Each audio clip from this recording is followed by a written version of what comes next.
নমস্কার, এশিয়ান টাইমসের পর্দায় আপনাদের স্বাগত। সাথে রয়েছে আমি অঙ্কুর। চলে যাচ্ছি আজকের বিস্তারিত সংবাদে। আগরতলা স্মার্ট সিটি প্রকল্পের আওতায় হাওড়া রিভার ফ্রন্ট উন্নয়ন প্রকল্পের অধীন দশমীঘাট প্রতিমা ভাষাস্থলের উন্নয়নমূলক কাজ চলছে। আধুনিকতার সঙ্গে প্রতিমা নিরঞ্জনের ব্যবস্থা করতেই এই উন্নয়নমূলক কাজ প্রায় শেষের পথে। সম্ভবত আগামী 8 অক্টোবর মুখ্যমন্ত্রীর হাত ধরে উদ্বোধন হবে এই প্রকল্পের। আজ মেয়র দীপক মজুমদার, পৌর নিগমের কমিশনার শৈলেশ যাদব, কর্পোরেটর তুষারকান্তি ভট্টাচার্য, নিতু গুহদে ও জাহ্নবী দাস চৌধুরী এই এলাকা পরিদর্শন করেন। এবছর 3টি ক্রেনের সাহায্যে প্রতিমা নিরঞ্জন হবে বলে জানান পৌর নিগমের মেয়র দীপক মজুমদার।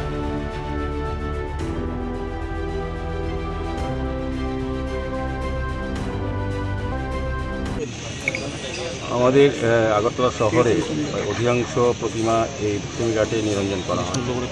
তো বিগত 2 বছর ধরে আমরা খুব আধুনিকভাবে, সুন্দরভাবে, আমি বলবো উত্তর পূর্বাঞ্চলের সবচেয়ে ভালো নিরঞ্জন ঘাট এটা তৈরি হয়েছে।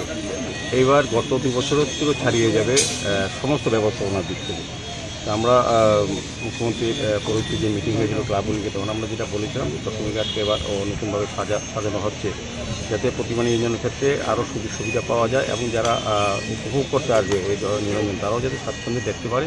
সেদিকে আমাদের আগরতলা পৌর নিগম, স্মার্ট সিটি এবং সরকার এটাকে নতুনভাবে সাজিয়ে তোলার চেষ্টা করেছে। 3টি ট্রেন থাকবে গতবারের মতো, এবং এবার দেখবেন এখানে কাদা বা মাটির কোনো ব্যবস্থা নেই।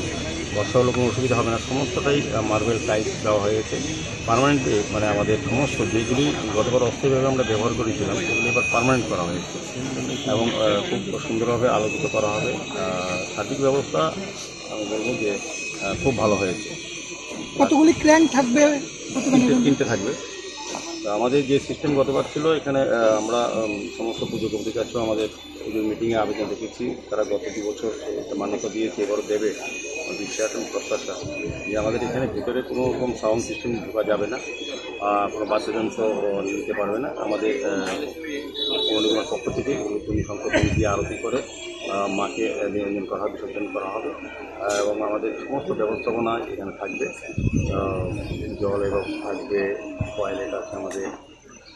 সার্বিকভাবে একটা নিরঞ্জন ঘাটকে আধুনিক করার জন্য যা যা ব্যবস্থা আমরা আগরতলা পৌর নিগম থেকে করা হয়। এবং আজকে আমরা এটা পরিদর্শনে এসেছি কতটা কাজে গিয়েছে, কারণ আগামী সম্ভবত 8 তারিখ আমরা এটা আনুষ্ঠানিকভাবে মাননীয় মুখ্যমন্ত্রীর তরফে ডক্টর মানিক স্যারের হাত ধরে এটা উদ্বোধন করবো টোটাল প্রজেক্ট।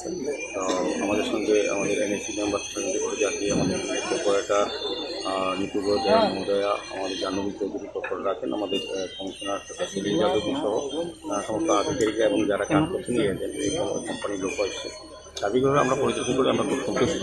কাজের এই বর্ষার মধ্যেও আমি বলবো যে আমাদের আধিকারিকরা আমাদের কমিশনার সাহেবের দায়িত্ব নিয়ে কাজটা সুন্দরভাবে এগিয়ে নিয়ে গেছেন এবং যারা এজেন্সি তারাও খুব দায়িত্ব নিয়ে কাজ করছেন। তো আমার বিশ্বাস থাকবে যে আমরা সময় মতো, বাকি জলে এক বিষয় নাহলে কিন্তু আমরা সময় মতো কাজ করবো এবং প্রতিমা নিরঞ্জন এবার সর্বকালের শ্রেষ্ঠ এবং সেরা হবে।